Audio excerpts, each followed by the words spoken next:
daleen ak jàmm ci seen bii di Makane bi TV Makane bi TV di leen indi ay information yu wér te wóor ca tàng-tàng ba di la wax ne kat nga daal di abonné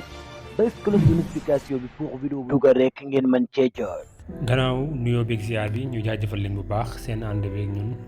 di leen wéy di abonné te ngeen di activé cloche bi waaye bu leen fàtte di aimer vidéo yi te di ko partagé mbokki dal leen ak jàmm ci tënku xibaar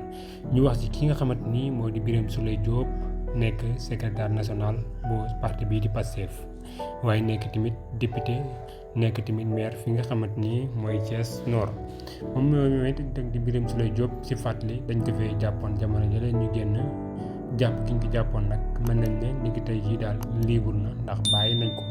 ki nga xamante ni mooy Ciss Maham Diallo nag moo ko bàyyi mu daal di ñibbi këram kon mën nañ ne nag député boobu suba kon mën naa bokk ci li nga xamante ni mooy lu war a am foofee noonu sa assemblée nationale.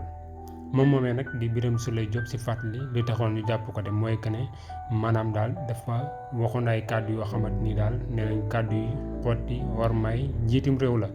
moo taxoon daal ñu tegoon ko loxo bañ ko tegee loxo nag defoon ko nag li nga xamante ni daal mooy mandat dépôt